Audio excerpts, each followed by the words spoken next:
नशा हो सबके माननी मोदी जी का। जब से आके यहाँ सभा किलन ना कलन के हमारे यहाँ मन में नहीं लगा तो दिल्ली में हम बनारस से रहे चाहते, तो हम लोग के अंदर बड़ी जिज्ञासा जागल हो कितना उनके लिए प्यार करल जाए और सबसे ज्यादा वोट तो कमछा डाल के का ये बार हुई तीसरी बार आ जाएंगे मोदी जी का एकदम चौचा गाजिन। हम लोग तो मोदी जी के नागरिक में एकदम मिठाइया रंगों में खूब बड़ा एकदम पेड़ा। महिला भी उनसे बात है, मैडम आपसे ही बात करेंगे कि तीसरी बार प्रधानमंत्री जी, तो ये देखिए तमाम सारे जो लोग हैं तो गुरु लाल पीला पेड़ा बटिया का जीत वाला ललवा पेड़ा भी बटी नहीं सब केसरिया चली, सब केसरिया। और ये दिन जीता जो दिन केसरिया लड्डू चली ताबड़तोड़। देखो मार भीड़ लगा के ना लगा एक बार मोदी जी का लड़ियान तो जितियां तो कितने वोटन से जितियां है बार भैया करने में 8-10 लाख वोट से ज्यादा क्या मतलब 8-10 लाख ये तो कहा तुम 8-10 लाख मतलब विपक्ष के कुछ वोटर ही ना देवा का तुम। तो काशी से प्रधानमंत्री नरेंद्र मोदी के नाम का ऐलान हो गया है और ऐसे में आप देखिए जनता में काफी ज्यादा खुशी भी नजर आ रही है क्योंकि इंतजार भी कर रही थी यहाँ की जनता। और गोरखपुर चलते हैं जहां से रामगोपाल हमारे साथ में जुड़े हुए हैं, संवाददाता रामगोपाल। हालांकि उम्मीद बहुत पहले से लगाई जा रही थी कि रवि किशन के नाम को भी इस लिस्ट में शामिल किया जा सकता है क्योंकि मुख्यमंत्री से जिस तरह की बॉन्डिंग हम देखते हैं, गोरखपुर के अगर विकास की बात कर ली जाए तो बहुत बड़ा बदलाव भी हमने देखा। अब ऐसे में रवि किशन के नाम को भी इस लिस्ट में शामिल किया गया है। अब बताइए वहां की जनता क्या काफी ज्यादा खुश नजर आ रही है? जनता के किस तरह के रिएक्शन है? बिल्कुल, अगर हम रवि किशन की बात करें तो अब से कुछ देर पहले करीब 3 घंटा पहले ही मुख्यमंत्री योगी आदित्यनाथ ने मंच से रवि किशन का जनता से परिचय कराया था और जिस तरीके से वहां पे बात की थी तो यह तय हो गया था कि रवि किशन एक बार फिर से गोरखपुर संसदीय सीट से चुनाव लड़ेंगे। अगर हम पूर्वांचल की थोड़ी सी सीटों पर बात करें तो बस्ती मंडल के तीनों जो सांसद 2019 में चुनाव जीते थे उनको रिपीट कर दिया गया है। हरीश द्विवेदी, जगदम्बिका पाल और परवीन निषाद। सबसे बड़ी बात, संजय निषाद के बेटे हैं और निषाद पार्टी के कोटे से चुनाव लड़े थे भारतीय जनता पार्टी के सिंबल से, उनको भी इस बार टिकट वहां से दे दिया गया है। इसी तरीके से एक चौंकाने वाला नाम पूर्वांचल से आया है, साकेत मिश्रा का, जो श्रावस्ती से टिकट पाए हैं। वो निपेंद्र मिश्रा के लड़के हैं। निपेंद्र मिश्रा जिन्होंने राम मंदिर निर्माण में एक महती भूमिका निभाई है, वो मौजूदा समय में एमएलसी है। उनके लड़के को श्रावस्ती से टिकट दे दिया गया है, वह तैयारी कर रहे थे। अब हम गोरखपुर मंडल में आते हैं तो गोरखपुर में रवि किशन, कुशीनगर में ऐसा लग रहा था कि विजय दुबे का टिकट कट सकता है, लेकिन एक बार फिर से महाराज जी यानी कि मुख्यमंत्री योगी आदित्यनाथ के नाम पे उनको विजय दुबे को टिकट मिल गया है। पंकज चौधरी जो केंद्रीय मंत्री है वो रिपीट कर चुके हैं। बांसगांव जो सुरक्षित सीट है, कमलेश पासवान एक मजबूत दावेदार थे, वो रिपीट कर दिए गए हैं। सलेमपुर से जो सुरक्षित सीट है वहां से रिपीट करके 2019 में लोकसभा चुनाव हार गई थी लालगंज से नीलम सोनकर, उनको एक बार फिर से उन पे पार्टी ने भरोसा जताया है। आजमगढ़ से दिनेश लाल निरहुआ पे भरोसा जताया है और तो इस तरीके से जो है पार्टी भरोसा जताई है। हमारे साथ गोरखपुर के कुछ लोग भी हैं, उनसे बात करेंगे। सर, रवि किशन जी फिर से आ गए हैं, क्या कहेंगे? देखिए रवि किशन जी का जो कार्यकाल गोरखपुर में रहा है यह काफ़ी लोकप्रिय रहे लोगों के बीच जो है, और वो एक राजनेता के साथ, एक जो अभिनेता के साथ साथ कुशल राजनेता के रूप में स्थापित हो गए गोरखपुर में इन 5 सालों में। तो यह जो है उनके टिकट पाने में सबसे बड़ा योगदान रहे हैं क्षेत्र में, रहे हैं गोरखपुर क्षेत्र में हमेशा बने रहते हैं। हालांकि उनका फिल्म इंडस्ट्री में जुड़े हैं इसलिए गोरखपुर में समय दिए हैं, जिस हिसाब से समय देना था समय दिए हैं। बात करें जो सीटें रिपीट हुई है तो ये चुनाव केवल और केवल मोदी जी के चेहरे पे चल रहा है। तो सीट कोई हो, मोदी जी के चेहरे पे चुनाव लड़ा जा रहा है। मोदी जी लड़ेंगे कि सांसद जी लड़ेंगे? लड़ तो मोदी जी रहे हैं, लेकिन सांसद जी यहाँ पे क्योंकि जनता के बीच हमेशा आते रहे हैं और ठीक है, सांसद का अपना कामकाज और साथ में प्रधानमंत्री मोदी का चेहरा और उसी पर बार बार जनता वोट कर रही है। एक बड़ा अपडेट है जो दर्शकों के साथ साझा कर दे। 4 भोजपुरी एक्टर पर भारतीय जनता पार्टी ने भरोसा जताया है। मनोज तिवारी को एक बार फिर से चुनावी मैदान में उतारा गया है। उत्तर पूर्व दिल्ली से, आजमगढ़ से दिनेश लाल यादव निरहुआ है, गोरखपुर से रवि किशन एक बार फिर से ताल ठोक रहे हैं। आसनसोल से पवन सिंह को टिकट देकर बीजेपी ने इस बार चुनावी मैदान में उतारा है। एक बार अलाउद्दीन के पास चल लेते हैं। अलाउद्दीन, किस तरीके का रिएक्शन बीजेपी की इस पहली लिस्ट पर, खासतौर से उत्तर प्रदेश में 51 प्रत्याशियों का ऐलान किया गया है? देखिए, बहुत बड़े बदलाव की बातचीत चल रही थी। हर कोई यही शक शुबा कर रहा था कि बदलाव यहां देखने को मिलेगा, लेकिन फिलहाल कोई बड़ा बदलाव नहीं देखने को मिला। हाँ, अलबत्ता कृपा शंकर सिंह जो कि कांग्रेसी नेता थे, हाल के दिनों में भारतीय जनता पार्टी में शामिल हुए हैं, जौनपुर के रहने वाले हैं और वो मुंबई में पूरी राजनीति तो किया करते हैं। इससे पहले वो कांग्रेस में थे, कांग्रेस से टूटने के बाद वो एनसीपी में आए, शरद पवार के बेहद खास कहे जाते रहे हैं। इसके अलावा वो मंत्री रहे जो है महाराष्ट्र की सरकार में, वो उनको टिकट जौनपुर से दिया गया है। तो एक बेहद चौंकाने वाला नाम, लेकिन जौनपुर सीट भारतीय जनता पार्टी के पास नहीं थी, वो समाजवादी पार्टी और बीएसपी का जो गठबंधन था, श्याम सिंह यादव वहां से सांसद है मौजूदा वक्त में, उस सीट पर उनको उतारा गया है। राजधानी लखनऊ की बात करें तो 2 सीटें यहां पर आती है लखनऊ में, एक लखनऊ सदर जो आती है, यहाँ से राजनाथ सिंह जो कि रक्षा मंत्री है उनको रिपीट किया गया है, कौशल किशोर को रिपीट किया गया है। लखनऊ से सटे हुए जो इलाके हैं, उन्नाव की बात कर लें तो वहां से भी रिपीटेशन की बात है। तो यानी कि बहुत ज्यादा बदलाव नहीं है। जो एक पूरी लिस्ट को देखने के बाद जो नामों में एक चौंकाने वाला नाम है वो कृपा शंकर सिंह का ही दिखाई देता है। बीएसपी से आए उनको मौका दिया गया। मैं एक बार फिर से अलाउद्दीन आपके पास आऊंगा, उपेंद्र के पास चलते हैं। उपेंद्र, एक बार फिर से बनारस बम बम बोल रहा है और बड़ी बात यह है कि भोजपुरी का प्रतिनिधित्व पूरी तौर पर देखने को मिल रहा है। 4 अभिनेताओं पर भारतीय जनता पार्टी ने भरोसा जताया है, 3 पहले थे, पवन सिंह का भी नाम जुड़ चुका है। बिल्कुल, देखिए इस बार 4 भोजपुरी अभिनेता इस बार मैदान में है। पवन सिंह का नाम नया जुड़ा है, दिनेश लाल निरहुआ दोबारा आजमगढ़ से ताल ठोकेंगे, तो मनोज तिवारी और रवि किशन भी है। बनारस क्या बोल रहा है? कृपा शंकर सिंह का नाम वाकई चौंकाने वाला है, कांग्रेस में थे पहले और महाराष्ट्र सरकार में राज्य मंत्री भी रहे, गृह मंत्री भी रहे।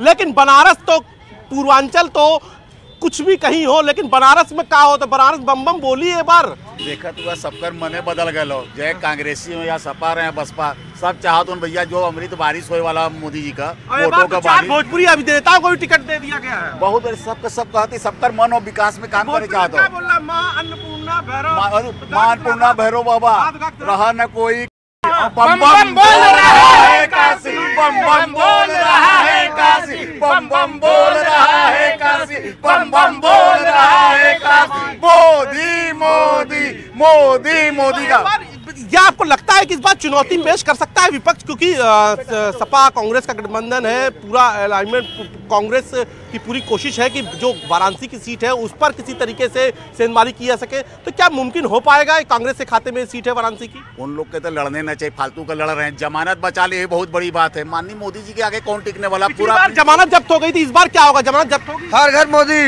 इस बार विपक्ष की पिछली जमानत हो गई थी, जब्त हो जाएगी, जमानत जब्त हो जाएगी कांग्रेस का। नहीं, मतलब तीसरी बार क्यों काशी की जनता इतना विश्वास कर रही है प्रधानमंत्री नरेंद्र मोदी पर, ये मैं जानना चाहता हूँ, क्यों इतना विश्वास है? सबसे बड़ी चीज है ईमानदारी। ईमानदारी है, हर पब्लिक जानती है जो ईमानदार व्यक्ति है। मोदी जी से ईमानदार व्यक्ति तो इस समय तो कोई नहीं दिख रहा है। 100 करोड़ लोगों में से कोई भी नहीं दिख रहा है। तो आप लोग क्यों लगता है, मतलब तीसरी बार इतना विश्वास क्यों है? क्यों आपको लगता है कि प्रधानमंत्री नरेंद्र मोदी काशी से जीतेंगे? देखो चारों तरफ बदलाव हो, पूरा विश्व चाहो तो माननीय मोदी जी के नेतृत्व में काम करे। तो हम लोग तो बनारसी है और उन्हीं के ऊपर काम है करेला। बाबा भोलेनाथ भी उन्हीं के माना कह रहे हैं। तीसरी बार क्या, तीसरी बार भी काशी विश्वास जताएगी प्रधानमंत्री का? एकदम पूरे बूढ़ मोहम्मद से यहाँ पे आएंगे इस बार मोदी जी, और उनको कोई भी नहीं हरा सकता है जब तक मोदी जी रहेंगे। अच्छा, तो क्यों ऐसा लगता है, क्यों इतना विश्वास है काशी का प्रधानमंत्री के ऊपर? क्योंकि इतना जो काम किए हैं हमारे वाराणसी क्षेत्र में मोदी जी ने, उसके द्वारा जनता इतनी खुश है कि वो जो जब प्रधान पीएम के लिए लड़े तब तो वो यहाँ से बनारस से बिल्कुल जीत कर जाएंगे। यहाँ मोदी जी तीसरी बार भी चुनाव लड़ जाते हो काशी से, क्या लगा तो एक बार जीत जाइए, तो काहे इतना विश्वास कर रहे थे? अरे उपेंद्र पूछे, जीत तो जई है, पिछली बार 5 लाख के आसपास का अंतर था, इस बार कितना होगा? तो होता है बात, गरीबन का मदद हो रहा। पिछली बार 4 लाख से ज्यादा वोटों से जीतल नहीं मोदी जी, विपक्ष के वोट काउंट करल रहा तो 4 लाख ना रहा। तो एक बार का 4 लाख से कम हुई कि 4 लाख से बढ़ी? ये तुम्हारे बढ़िया रिकॉर्ड हुई, ये रिकॉर्ड टूटबे न करी कभी, जब तक इतिहास में नाम लिखाई ना। डबल हुई, डबल। तो मतलब डबल तू कहा तुआ, तो यानी कि 8 लाख हो गल। तो मतलब का विपक्ष के वोट ही ना देबा का? 8 लाख तो बहुत ज्यादा हो जाता है यार। हर हर मोदी, घर घर मोदी, अरे 8 लाख घर मोदी, मोदी, हर हर मोदी। 8 लाख तो मतलब का 8 विधानसभा से कुछ पढ़ना न दे लेबा कहा कि मतलब इसके संकल्प भाजपा का एक एक कार्यकर्ता नई दिल्ली लोकसभा सीट पर जाएगा और मुझे पूरा यकीन है कि हम तीसरी बार हमारे यशस्वी प्रधानमंत्री श्री नरेंद्र मोदी जी को भारत का प्रधान सेवक बनाएंगे। बीजेपी पहले से बहुत मजबूत है, इस बार क्या होने वाला है, किसको चुनौती मानते हैं, क्या कहना चाहते हैं? देखिए, हम वोट मांगने जा रहे हैं हमारे लोकप्रिय प्रधानमंत्री श्री नरेंद्र मोदी की विकास की नीति पे, क्योंकि मोदी की गारंटी है और मोदी की गारंटी होती है गारंटी पूरे होने की गारंटी। और मैं जानती हूँ कि भारत की जनता को इतना अटूट विश्वास है मोदी जी की एक एक विकास की नीति पे कि हम इस बार 400 पार, फिर एक बार मोदी सरकार। लोकप्रिय नेता सुषमा जी की आप बेटी हैं, उन्होंने देश के लिए बहुत बलिदान दिया है, आपको मौका मिल रहा है, क्या कहना चाहेंगे? जी, मैं कहूंगी कि माँ का आशीर्वाद है, लेकिन ये टिकट मुझे नहीं मिली, ये टिकट एक एक भाजपा के कार्यकर्ता को मिली है और मैं इस अवसर के लिए बहुत बहुत धन्यवाद देती हूँ। तो सुषमा स्वराज की बेटी बांसुरी स्वराज को आप सुन रहे थे, और अब जब टिकट कैंडिडेट के नामों का ऐलान किया गया है तो उसमें बांसुरी स्वराज का नाम भी शामिल है, जिसको लेकर वो खुशी जाहिर कर रही थी। एक बार फिर से वाराणसी चलते हैं, हमारे सहयोगी लगातार वहां से बने हुए हैं। उपेंद्र, लोगों में उत्साह दिख रहा है, हम देख रहे हैं कि वहां पर लोग एक बार फिर से हर हर मोदी, घर घर मोदी के नारे लगा रहे हैं, बम बम बोल रहा है, काशी के नारे लगा रहे हैं। बीते 10 बरस में बनारस में जो बदलाव आया है उसको लेकर वहां के लोग क्या कह रहे हैं और क्या उम्मीद लगाए हैं कि एक बार फिर से प्रधानमंत्री मोदी के आने के बाद अब बनारस की तस्वीर कैसी होगी? बातचीत करिए उनसे। बिल्कुल, देखिए मैं बातचीत करता हूं।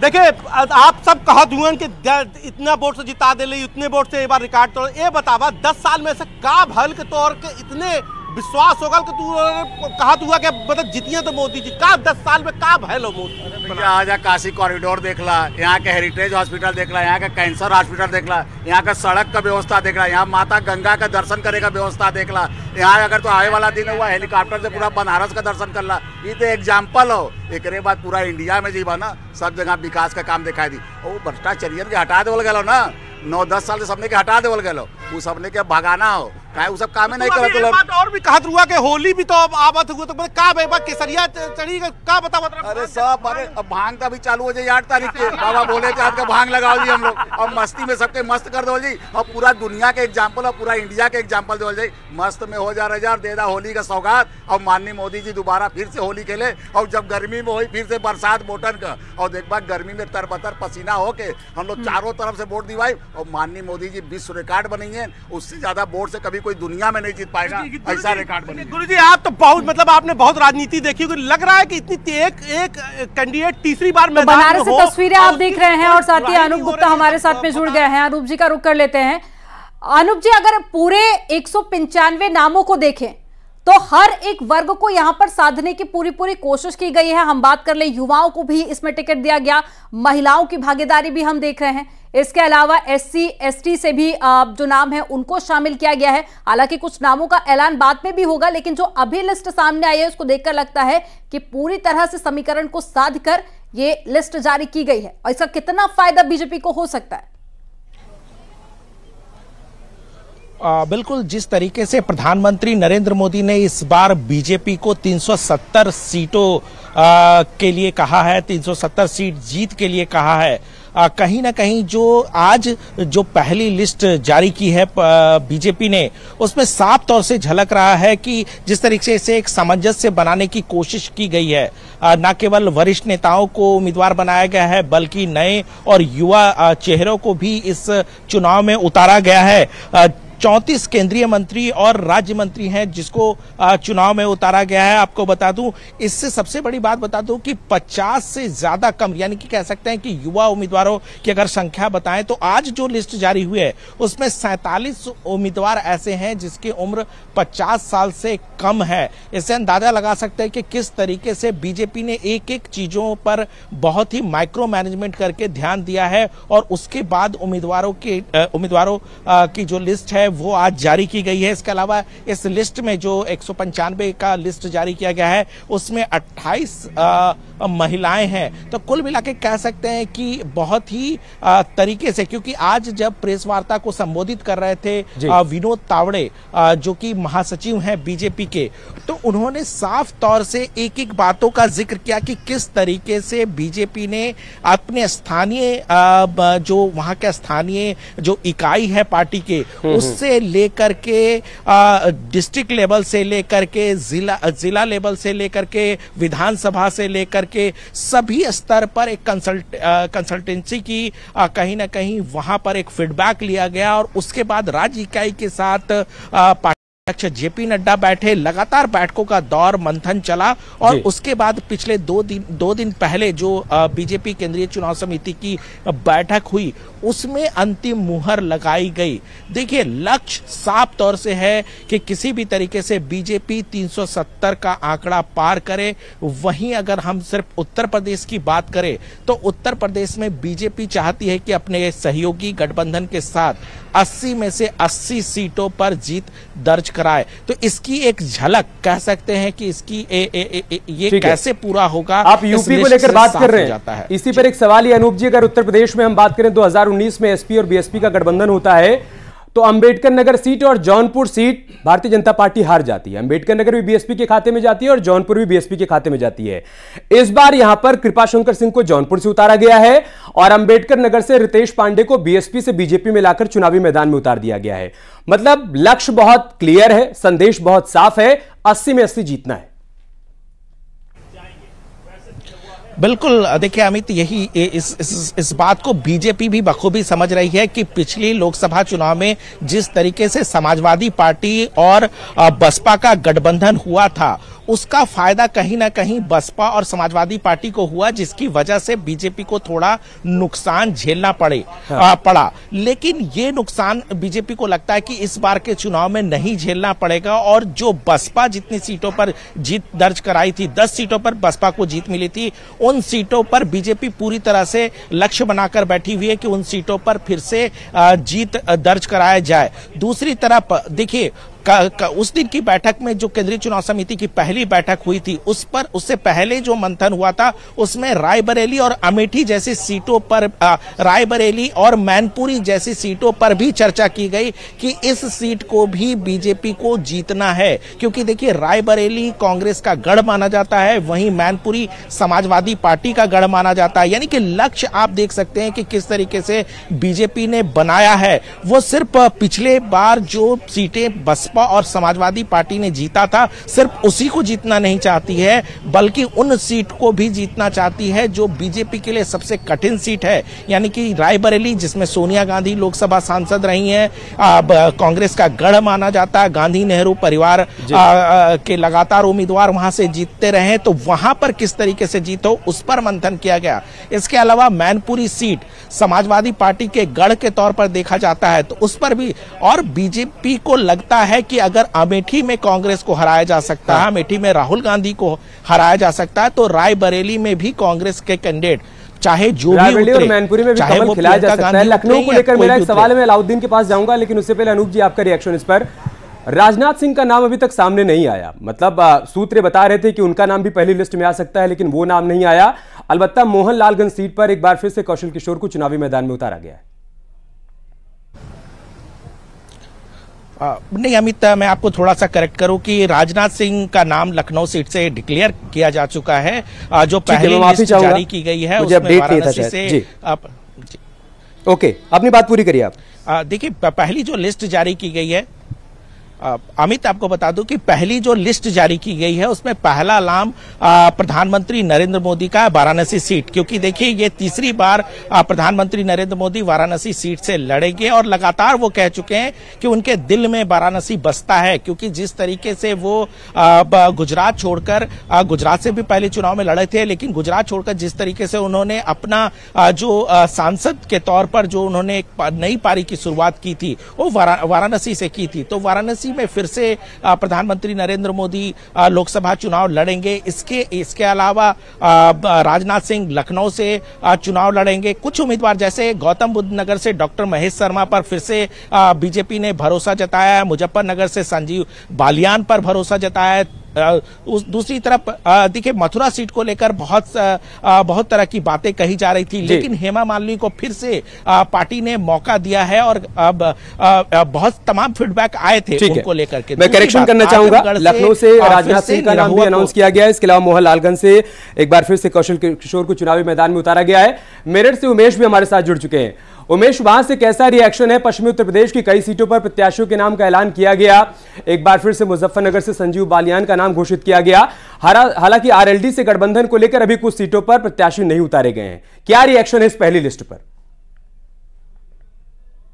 देखिए, भारतीय जनता पार्टी ने उत्तर प्रदेश में 51 लोकसभा सीट पर प्रत्याशियों के नाम का ऐलान कर दिया है। पश्चिमी उत्तर प्रदेश की विभिन्न लोकसभा सीटों पर भी भारतीय जनता पार्टी ने अपने प्रत्याशी के नाम का ऐलान कर दिया है। खासतौर से मुजफ्फरनगर से डॉक्टर संजीव बालियान को रिपीट किया गया है। डॉक्टर संजीव बालियान ने 2019 के चुनाव में अजीत सिंह को हराया था और डॉक्टर संजीव बालियान पर विश्वास जताया गया है। इसके अलावा अमरोहा सीट पर प्रत्याशी के नाम का ऐलान कर दिया गया है। इसके अलावा बुलंदशहर सीट से प्रत्याशी के नाम का ऐलान कर दिया गया है। वहां से भोला सिंह को बनाया गया है। हमारे साथ भारतीय जनता पार्टी के कुछ वरिष्ठ नेता मौजूद हैं, उनसे बात कर लेते हैं और जानते हैं कि इस ऐलान को लेकर के वो किस नजरिए से देखते हैं और वो क्या कहना चाहेंगे। आप क्या कहेंगे हरिकांत जी? भारतीय जनता पार्टी ने 51 लोकसभा सीटों पर अपने प्रत्याशी के नाम का ऐलान कर दिया है। पश्चिमी उत्तर प्रदेश की विभिन्न सीटों पर नाम का ऐलान कर दिया है। हालांकि मेरठ हापुड़ लोकसभा सीट पर अभी नाम का ऐलान नहीं हुआ है। अन्य सीटों पर भी अभी नाम का ऐलान नहीं हुआ है। किस नजरिए से देखते हैं आप इसको?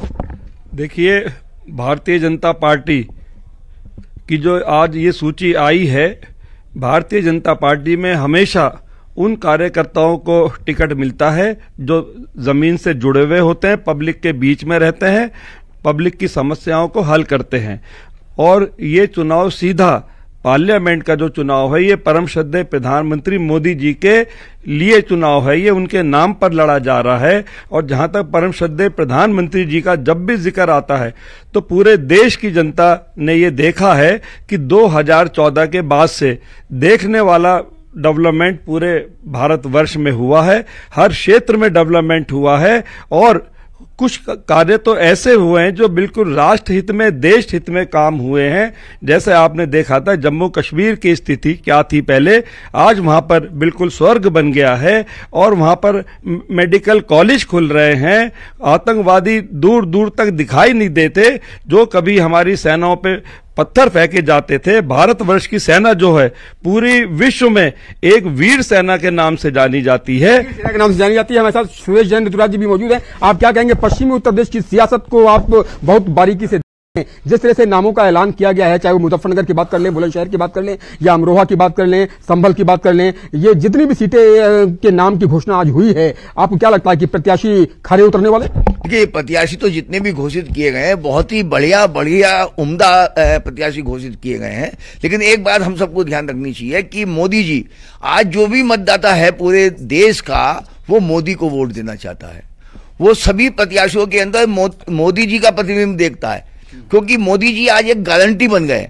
मोदी जी एक ऐसी शख्सियत रहे हैं जिन्होंने गारंटी, यानी कि प्रधानमंत्री पहले भी रहे हैं, 10 साल प्रधानमंत्री बनते हुए हो गए। ये पहले प्रधानमंत्री हैं जो रिपोर्ट कार्ड के साथ, यानी कि जो कहा है मैंने, जो वायदा किया है वो रिपोर्ट कार्ड, जब मेरा कार्यकाल पूरा होगा तो मैं अपना रिपोर्ट कार्ड प्रस्तुत करूंगा। उन्होंने कहा कि मैं जहां का शिलान्यास करता हूं उस कार्य को मैं पूर्ण करने के बाद उसका उद्घाटन भी करता हूं। तो ऐसा प्रधानमंत्री, और ये जो यहाँ पर जितने प्रत्याशी घोषित हुए, 51 प्रत्याशी है जो उत्तर प्रदेश के घोषित हुए हैं, तो सभी पर आप देखें तो सभी प्रत्याशी अपने आप में इतने अच्छे हैं, इतने जिन्होंने अपने क्षेत्रों में बहुत आगे बढ़कर काम किया है।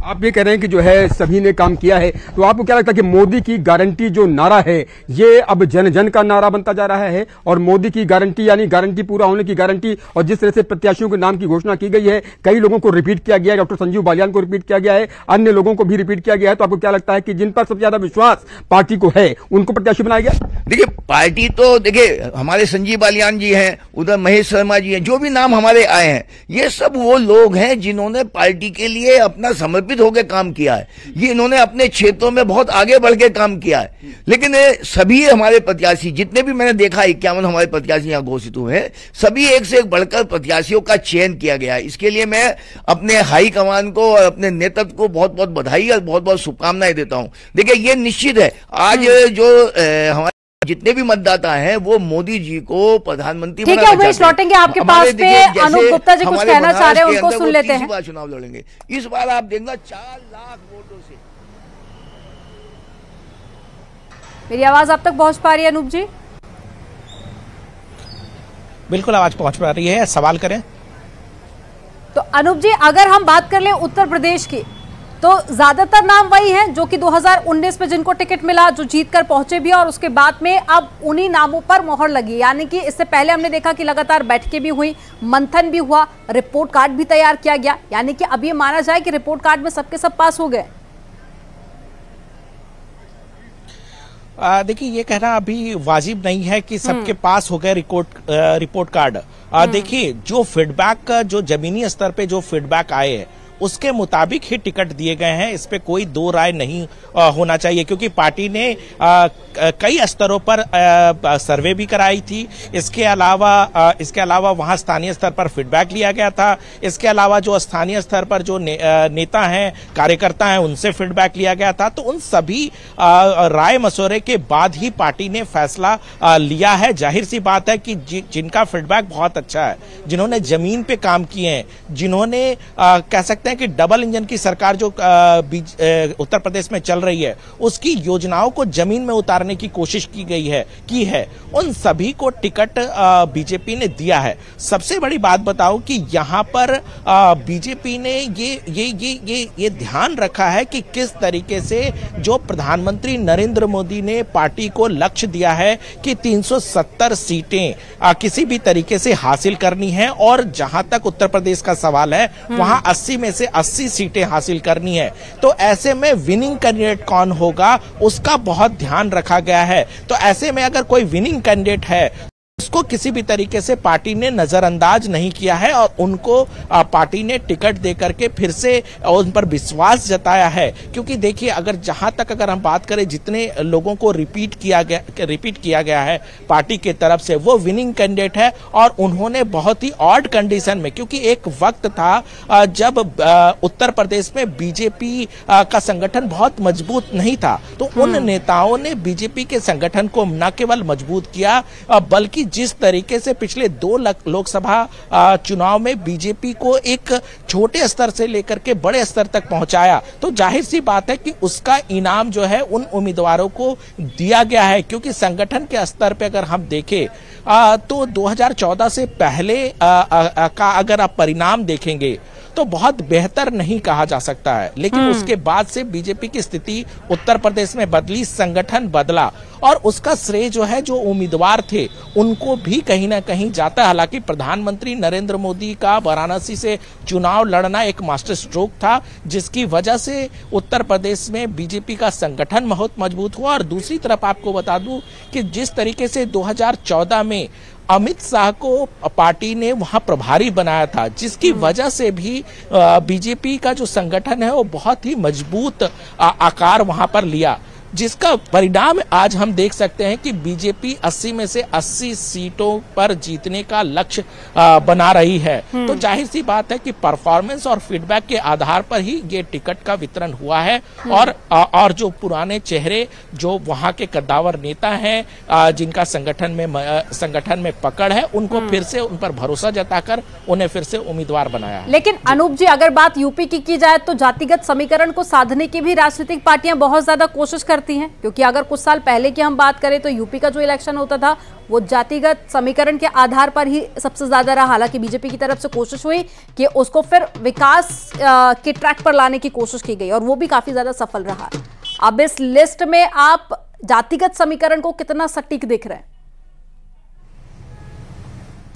देखिए, ये जाहिर सी बात है, जातिगत समीकरण को जरूर साधने की कोशिश और जातिगत समीकरण को जरूर ध्यान बीजेपी ने दिया होगा, लेकिन एक बात समझना होगा कि बीजेपी हिंदुत्व की राजनीति करती है और हिंदुत्व की राजनीति में बीजेपी को अच्छे तरीके से पता है कि उन्हें किस तरीके से चुनाव लड़ना है। हिंदुत्व और विकास की राजनीति, जिस तरीके से केंद्र सरकार ने पिछले 10 सालों में जनता के लिए काम किए हैं और जिस तरीके से डबल इंजन की सरकार, योगी आदित्यनाथ की सरकार ने जिस तरह से काम किए हैं, उनको देखते हुए किस तरीके से, यानी कि प्रधानमंत्री नरेंद्र मोदी का चेहरा और साथ ही जैसे कि बीजेपी बात करती रही है विकास